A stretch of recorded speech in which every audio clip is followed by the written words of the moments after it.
देखो बेटा, last term पे हमने आप लोगों को अबाउट द मोशन समझाया था कि there are the 3 types of motion what you have study in your syllabus. आपको 3 तरीके के मोशन अपने सिलेबस में पढ़ने हैं। एक तो था रेक्टिलिनियर मोशन, मतलब एक सीधी रेखा में मोशन, ऋजुरेखी गति।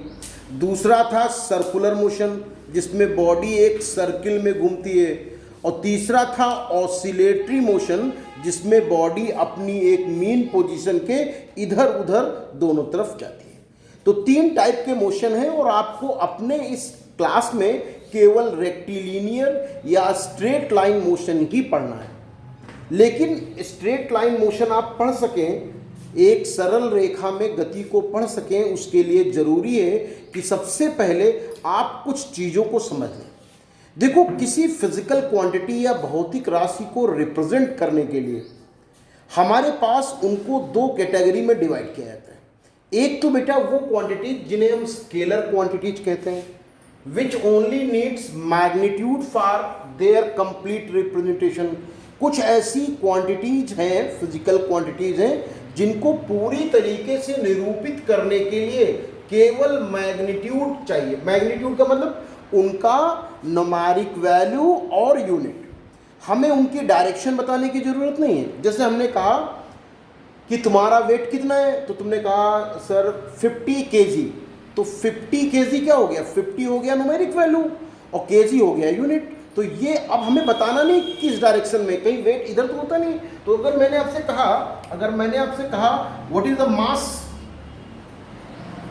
मास ऑफ बॉडी, तो आपने कहा सर 80 kg। आपने कहा या 50 kg कर लेते हैं, ज़्यादा हो गया 80 kg। तो जो 50 है इसे न्यूमेरिक वैल्यू कहते हैं। इसे क्या कहते हैं, न्यूमेरिक वैल्यू। और आगे केजी है ना, या लेंथ में मीटर किलोमीटर लगाते हैं, उसे यूनिट कहते हैं। इसे क्या कहते हैं, यूनिट या मात्रा।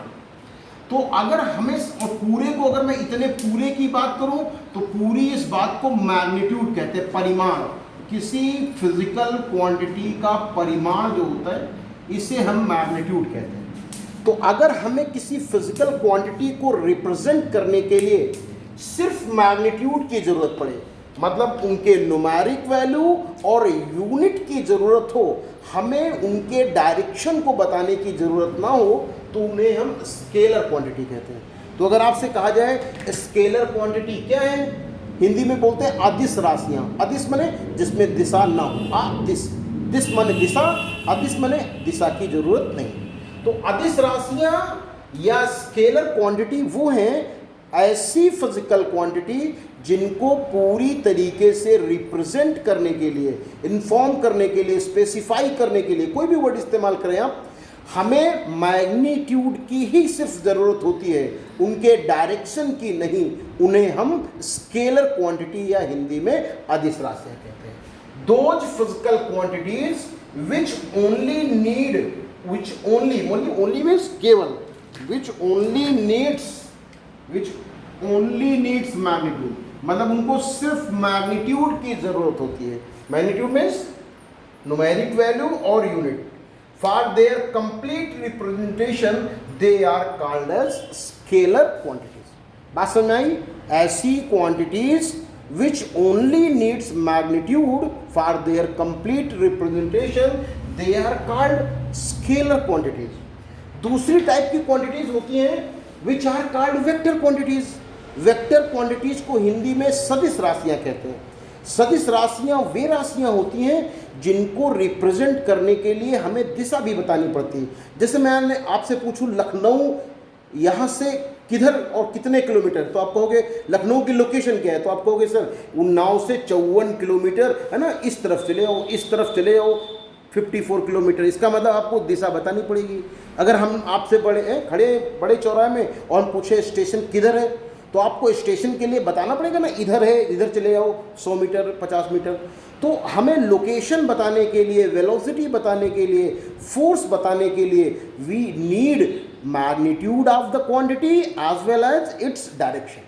जब हमें उसके मैग्नीट्यूड और डायरेक्शन माने परिमाण और दिशा दोनों की ज़रूरत होती है, तो उन्हें हम वेक्टर क्वांटिटीज कहते हैं।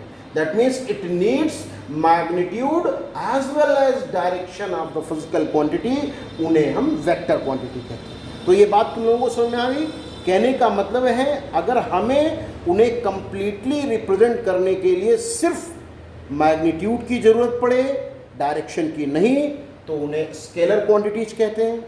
और अगर हमें उनको रिप्रेजेंट करने के लिए मैग्नीट्यूड के साथ साथ डायरेक्शन की भी जरूरत पड़े, तो उसे हम क्या कहते हैं बेटा? उन्हें हम वेक्टर क्वांटिटीज कहते हैं। तो कॉपी में नोट भी कर लेंगे, those physical quantities which only need magnitude. Magnitude means numeric value and unit. For the complete representation are called as scalar quantities. जैसे मैं आपको बताऊं कौन कौन सी चीजें स्केलर क्वांटिटीज हैं, ठीक ना?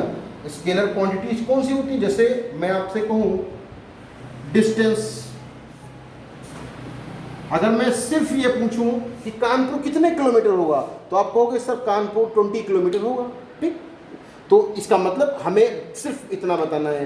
ये सामान कितने की होगी या मास कितना होगा, तो डिस्टेंस हुआ, एरिया हुआ, वॉल्यूम मीन्स आयतन, डेंसिटी, टेम्परेचर, ठीक? टेम्परेचर, इलेक्ट्रिक करंट, प्रेशर, ठीक? वोल्टेज, वर्क, ठीक? ये जो एनर्जी, ये सब क्वांटिटी जो होती हैं, उन सब चीजों के लिए हमें सिर्फ मैग्नीट्यूड की जरूरत होती है और हमें उनके डायरेक्शन की जरूरत नहीं होती, ठीक? तो ध्यान रखिएगा, ऐसी क्वांटिटी जिनको रिप्रेजेंट करने के लिए सिर्फ मैग्नीट्यूड की जरूरत पड़े, डायरेक्शन की नहीं, उन्हें हम स्केलर क्वांटिटीज कहते हैं। डिस्टेंस, एरिया, मास, मास भी है, मास भी कर सकते, इसमें ऐड कर दीजिए, बहुत सारी क्वांटिटीज है, मैं कहाँ तक लिखता रहूँ, ठीक? डिस्टेंस माने दूरी, एरिया माने क्षेत्रफल, मास माने उसका द्रव्यमान, वॉल्यूम आयतन, डेंसिटी माने उसका घनत्व, temperature, electric current, pressure, voltage, potential भी कह सकते हो आप इसे, वोल्टेज को पोटेंशियल भी कह सकते हैं, वर्क और एनर्जी और ये मास, इन सब क्वांटिटीज को हम स्केलर, और यही नहीं है, बहुत सारी क्वांटिटीज हैं। अगर आपको लगता है कि डायरेक्शन की जरूरत नहीं, तो उन्हें हम स्केलर क्वांटिटी